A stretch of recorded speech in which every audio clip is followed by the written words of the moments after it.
Assalamualaikum warahmatullahi wabarakatuh. Bertemu lagi dengan saya Yuri bin Surahman dengan NIM 121912273. Pada kali ini saya ingin sedikit menjelaskan pada pertemuan satu mata kuliah IMK. Untuk yang pertama adalah latar belakang. Apa itu IMK? IMK adalah dilatar belakangi oleh sebuah user meminta pengoperasian komputer maupun masih awam dengan menggunakan komputer itu sendiri. Yang kedua, user mempunyai rasa keinginan tahu yang sangat tinggi, maka user tersebut ingin tahu proses apa yang dilakukan oleh komputer hingga bisa dioperasikan oleh manusia tersebut. Yang ketiga adalah user friendly, ialah suatu sebutan untuk komputer yang sering digunakan dan sangat mudah digunakan oleh orang awam sekalipun pada dunia teknologi elektronik. Meskipun begitu, komputer sangat membantu pekerjaan kalau dioperasikan dengan baik dan benar. Pada latar belakang yang terakhir ada prinsip yang ada pada komputer itu, yaitu harus mempunyai inputan. Lalu proses inputan tersebut akan melakukan pemrosesan dan akan menghasilkan suatu output yang sempurna atau output yang diinginkan.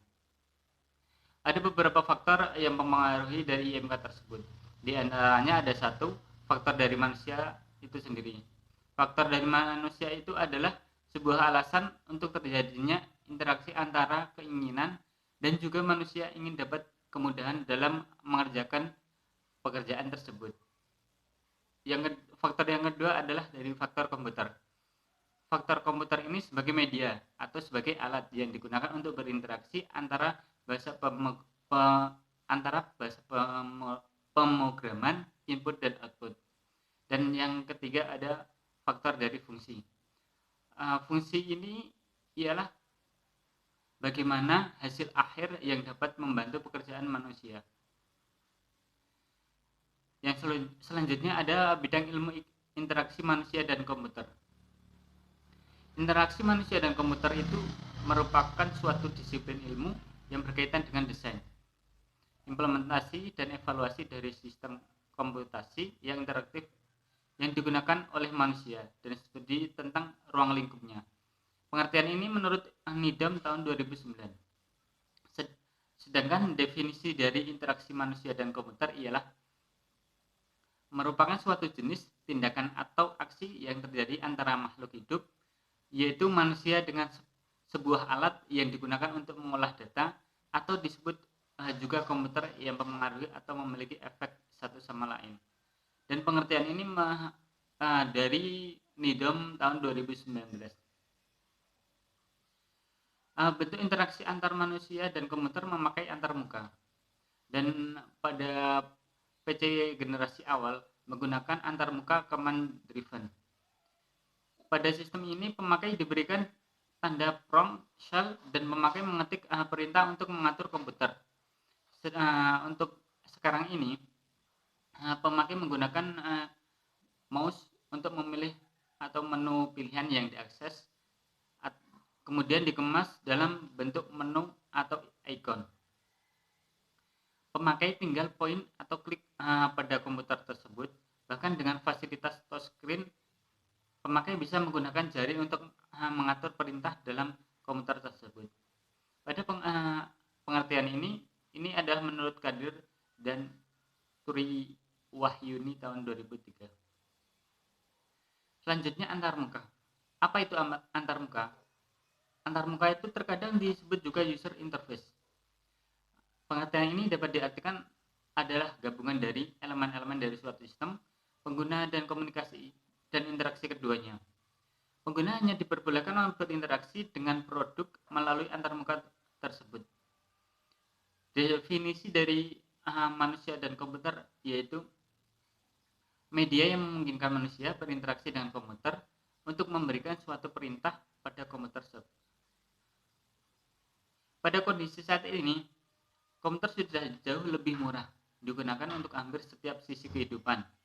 Kita mempunyai pengetahuan yang cukup bagaimana agar komputer dapat menyesuaikan dengan kebutuhan kerja manusia.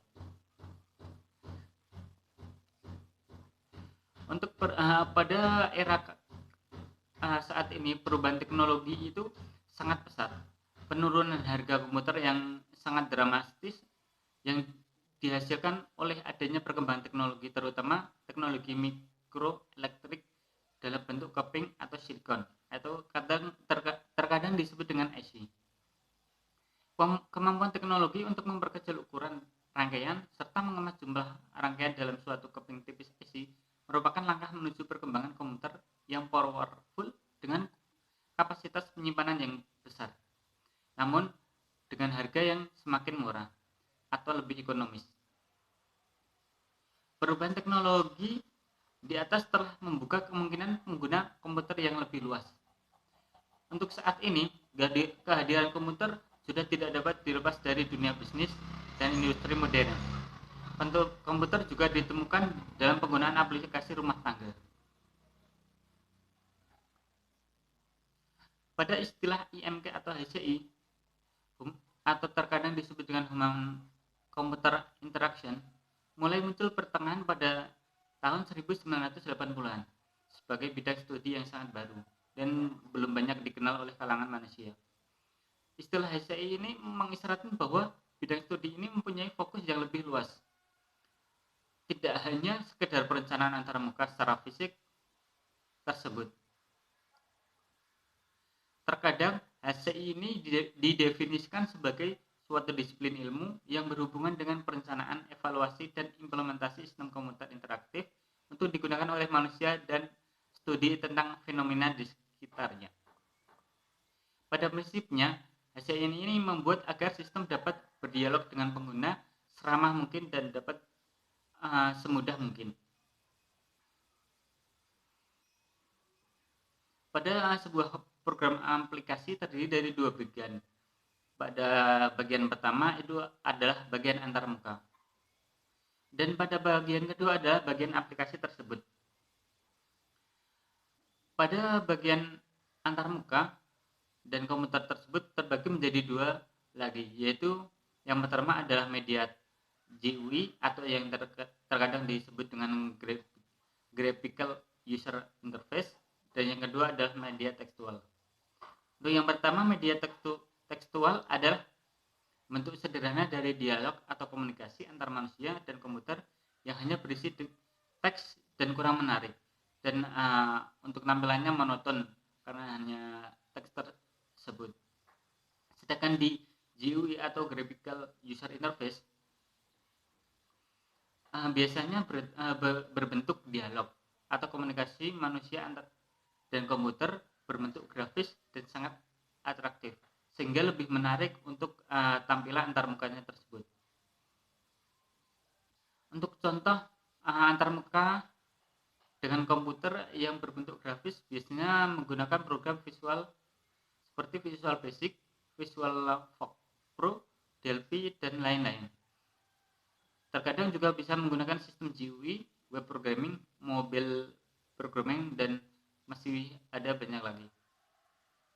Contoh media GUI seperti GUI sistem Windows pada Windows, tampilan interface di laptop atau komputer kayak gitu, atau bisa dengan GUI dengan programmer Android. Yang kedua, ada bidang studi ini membuat media interaksi manusia dan komputer menjadi lebih baik, harus mempelajari dan memahami bidang ilmu lainnya. Yang pertama ada ilmu komputer dan teknik. Ilmu komputer dan teknik ini berhubungan dengan perangkat keras untuk merencanakan sistem interaksi manusia dan komputer, atau yang terkadang disebut dengan hardware. Pada hardware itu sesuatu yang bisa disentuh dengan fisik, seperti mouse, keyboard, printer, dan lain-lain. Yang kedua ada psikologi. Psikologi ini memahami bagaimana pengguna dapat menggunakan sifat dan kebiasaan baiknya agar dapat menjodohkan mesin dengan manusia sehingga dapat bekerja sama dan menghasilkan kinerja yang lebih baik. Yang ketiga ada desain grafis dan tipografi. Di desain grafis dan tipografi ini akan memberi manfaat gambar sehingga sarana dialog yang cukup efektif antar manusia dan komputer. Yang keempat ada ergonomik.